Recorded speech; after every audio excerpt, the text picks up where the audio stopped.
Assalamualaikum warahmatullahi taala wabarakatuh. Okey, hari ini saya nak share macam mana cara untuk kita remove background picture kita dengan satu klik sahaja. Okey, photoroom ni kita boleh dapatkan sahaja di Play Store. Kita boleh just install di Play Store, kita type photoroom. Kita just type photoroom, kemudian kita just install seperti biasa. Okey, saya tunjuk dengan satu klik sahaja kita boleh dapatkan pelbagai background yang menarik. Okey, dengan satu klik sahaja kita boleh remove background kita dengan baik sekali.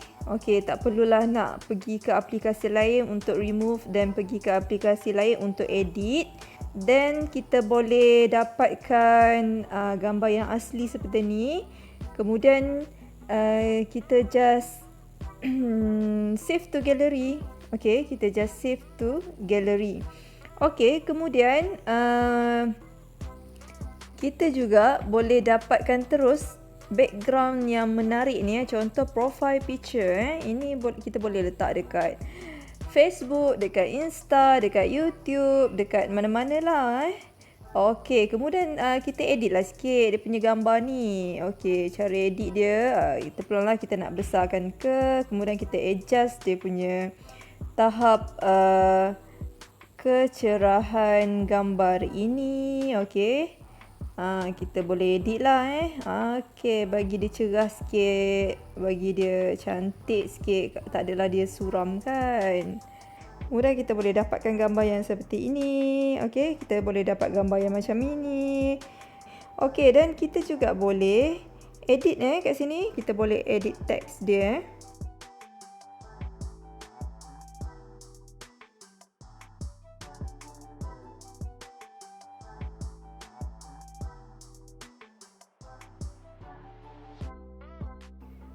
Okey, sekiranya kita suka, kita boleh save to gallery sahaja. Okey. Dekat sini ada juga untuk macam-macam background yang dia bagi. Dengan satu klik sahaja kita boleh dapat pelbagai style. Okey. Ni semua kita boleh edit dia punya tulisan. Kita boleh edit pergi saja dekat bahagian teks ni. Okey.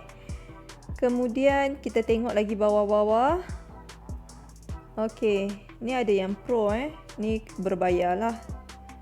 Tapi ada banyak yang tak perlu kita bayar.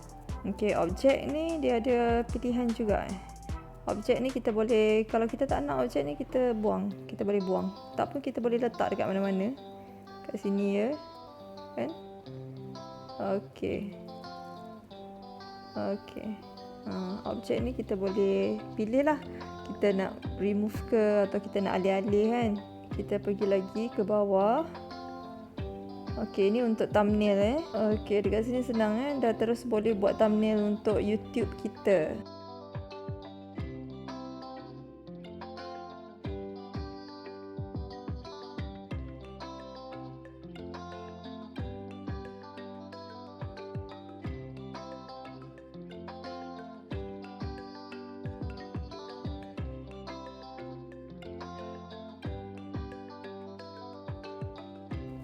Dan kalau kita suka, kita boleh save to gallery.